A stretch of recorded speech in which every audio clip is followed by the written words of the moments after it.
Pelajaran dari Hakim Yefta, dipakai Tuhan meskipun penuh luka. Saudaraku, kisah tentang Yefta ada di Hakim-Hakim 10 ayat 6 sampai 12 ayat 7. Yefta ini hidup kurang lebih tahun 1085 sampai 1080 sebelum Masehi. Maksudnya tahun pelayanannya ya, bukan umurnya. Maksudnya di tahun pelayanannya itu. Dia berasal dari suku Manasye dari Gilead. Saudaraku, setelah Hakim Tola dan Hakim Yair, Israel kembali jatuh ke dalam dosa. Mereka menyembah ilah-ilah asing dari berbagai bangsa. Hakim-Hakim 10 ayat 6. Tuhan menyerahkan mereka ke tangan orang Amon dan Filistin. Dalam tekanan yang besar, kemudian Israel berseru kepada Tuhan dan Tuhan akhirnya mengirimkan Yefta atau membangkitkan Yefta. Seorang pejuang tangguh yang berasal dari masa lalu yang sangat rumit, saudaraku. Kalau kita baca kisah Yefta di Hakim-Hakim 11 ayat 1, dia anak seorang perempuan sundal. Dia kemudian ditolak juga oleh saudara-saudaranya. Hakim-Hakim 11 ayat 2. Anak perempuan sundal, ditolak saudara-saudaranya, diusir dan kemudian tinggal di Tanah Top. Tanah Top itu adalah tempatnya para preman, saudara, tempatnya para perampok berkumpul gitu. Jadi sudah anak perempuan sundal, diusir dari saudara-saudaranya, dari rumah ayahnya maksudnya, diusir dari kampungnya gitulah ya. Dia diusir dari kampung, kemudian akhirnya dia tinggal di Tanah Top. Di Tanah Top itu pun ya, TOB itu tempat para preman, saudaraku, tempat para perampok berkumpul gitu. Nah, tapi kemudian waktu krisis datang, terutama di daerah asalnya, ya, maka orang-orang pergi datang menjemput dia, gitu. Wah, dulu kita usir ini jagoan kita, gitu. Kita usir dia, gitu. Sekarang kita lagi krisis, kita butuh dia nih, kita panggil dia kembali. Jadi dia waktu krisis datang, orang yang akhirnya dulu dibuang, diusir dari tempat kampung halamannya, dipanggil kembali untuk menjadi pemimpin. Inilah Yefta, saudaraku. Hakim-Hakim 11 ayat 5-6. Jadi saudaraku, Yefta memang bukan pilihan pertama manusia, tapi dia dipilih Tuhan saat orang lain tidak sanggup. Ya. Jadi ini luar biasanya Yefta ya.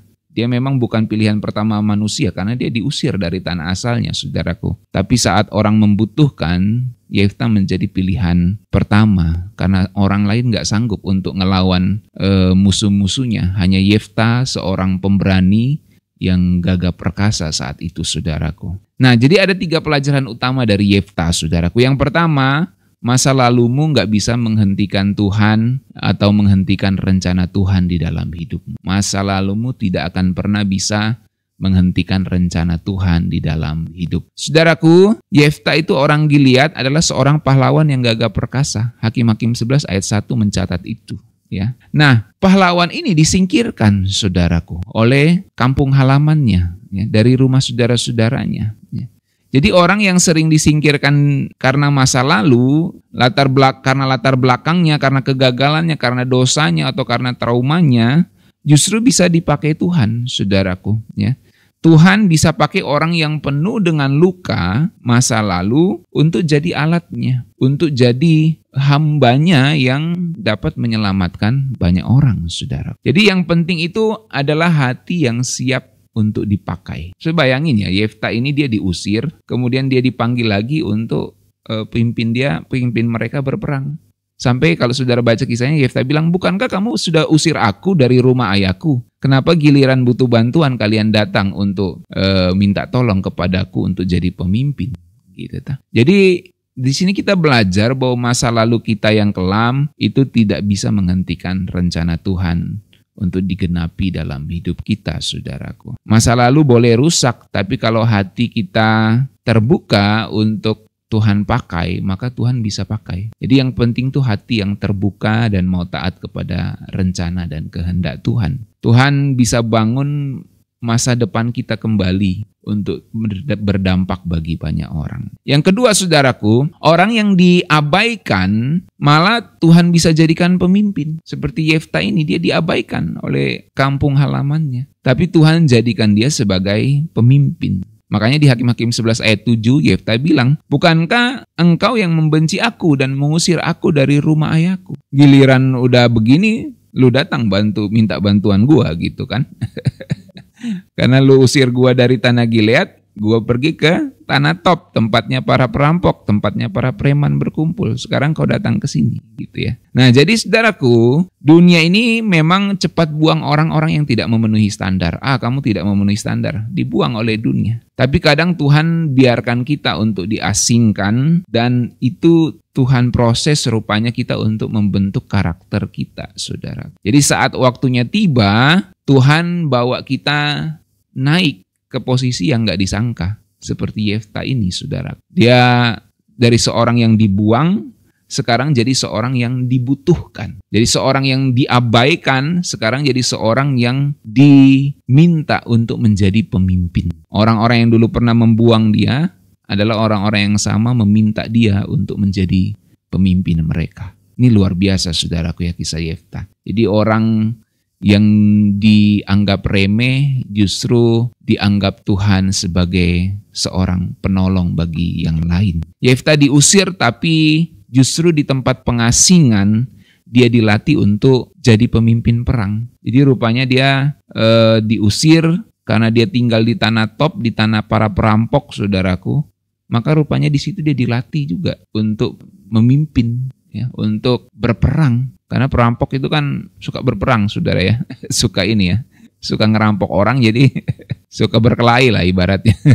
Rupanya itu dipakai Tuhan untuk bisa membentuk karakter kepemimpinan Yefta. Nah, kadang dibuang itu bukanlah akhir, saudaraku. Ini justru tempat kita dilatih untuk menjadi lebih kuat, lebih tangguh. Jadi pembentukan karakter itu seringkali Tuhan bawa kita ke sesuatu yang nggak enak gitu ya. Bahkan mungkin kita diabaikan, kita dianggap tidak penting lagi, tapi justru Tuhan bentuk karakter kita di situ ya, untuk menjadi matang. Nah, yang terakhir, saudaraku, berjanji sembarangan bisa berakibat tragis. Yefta seorang yang gagah perkasa, pahlawan, tapi dia terlalu semangat ya, akhirnya dia bernasar salah, saudaraku ya. Dia bernasar terlalu berlebihan dan akhirnya dia harus menggenapi nasarnya ya. Dia berkata di Hakim-Hakim 11 ayat 30-31, intinya gini, saudaraku. Dia berkata sama Tuhan, jika engkau sungguh-sungguh menyerahkan Bani Amon ke dalam tanganku, maka yang keluar dari pintu rumahku, apapun yang keluar dari pintu rumahku pertama kali, akan kupersembahkan kepadamu. Ya. Jadi saking semangatnya dia mau berperang mengikuti perintah Tuhan, tetapi nasarnya itu terlalu over, saudaraku, berlebihan ya. Jadi dalam tekanan kita bisa buat janji emosional ke Tuhan tanpa pikir panjang. Jadi hati-hati, saudaraku ya, bernasar kepada Tuhan. Hati-hati dengan nasar kita, Tuhan lebih menghargai ketaatan daripada janji-janji yang dramatis. Yefta itu menang akhirnya, saudaraku, tapi dia harus membayar konsekuensinya, yaitu menepati nasarnya, yang berakibat tragis sebab yang pertama keluar itu dari rumahnya waktu dia pulang perang adalah, saudara tahu, anak perempuannya, dan akhirnya dia harus mengorbankan anak perempuannya itu. Saudaraku, memang ini di dalam pembahasan teologi, pembahasan etika menjadi sebuah perdebatan, saudaraku ya. Ada yang mengatakan kisah Yefta ini mungkin salah ditaruh, ada yang mengatakan memang itu harus ditepati janjinya, dan berbagai perdebatan lagi, saudaraku. Ada yang mengatakan mungkin itu kesalahan dan lain-lain. Tapi saya percaya kisah Yefta memang ditulis apa adanya seperti itu, saudaraku.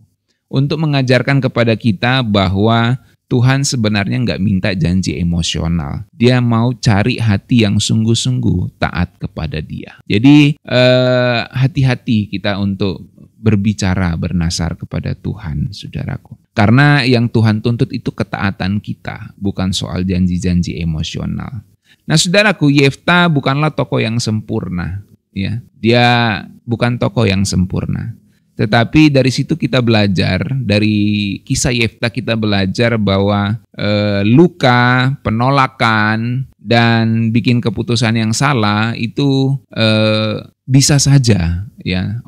Maksudnya orang-orang yang bisa bikin keputusan yang salah bisa saja tetap dipakai oleh Tuhan, ya. Dia terluka, dia ditolak, tapi Tuhan bisa pakai dia. Nah, waktu Tuhan pakai dia, bisa saja dia juga tetap melakukan kesalahan dengan bernasar seperti itu, saudaraku. Dan mungkin kita bertanya, kenapa Tuhan tidak langsung bicara saja kepada Yefta, oke, enggak apa-apa, enggak usah kamu serahkan, yang penting kamu taat. Enggak. Tuhan tetap nuntut nasarnya Yefta untuk mengajarkan kepada kita semua bahwa ketaatan itu penting. Apa yang kita sudah ngomong sama Tuhan, kita harus genapi, saudaraku. Jadi Tuhan tetap pakai Yefta untuk menyelamatkan Israel. Tuhan masih bekerja sampai sekarang juga dengan cara yang tak terduga, saudaraku. Dia pakai orang-orang yang terluka, pakai orang-orang yang ditolak, pakai orang-orang yang tidak dianggap bisa waktu itu, ya, bahkan diabaikan dan diusir. Tapi kemudian Tuhan pakai mereka untuk membawa kemenangan dan pemulihan. Saudaraku, hari ini Tuhan juga masih mencari orang-orang seperti Yefta yang mungkin saudara menganggap saudara terbuang, saudara merasa tersingkirkan, tapi Tuhan mau pakai saudara untuk menggenapi rencana Tuhan yang besar bagi banyak orang, bagi keselamatan banyak orang. Jadi kalau dunia membuang kita karena latar belakang kita, Tuhan bisa angkat kita karena hati kita yang mau taat kepada Dia. Saya ulangi saudaraku ya, dunia dapat membuang kita karena masa lalu kita, tapi Tuhan dapat mengangkat kita karena ketaatan kita kepada kehendak. Demikianlah firman Tuhan, saudaraku. Tuhan mau memakai orang-orang yang bahkan terluka untuk menggenapi rencananya. Tuhan tidak cari masa lalu yang bersih, tapi Tuhan cari hati yang bersedia mentaati Dia. Tuhan tidak cari masa lalumu yang bersih banget, enggak, saudaraku. Walaupun masa lalu kita kotor, walaupun masa lalu kita kelam, asal hati kita mau taat, maka Tuhan mencari orang-orang yang seperti itu untuk menggenapi rencananya. Demikian firman Tuhan, mari kita berdoa.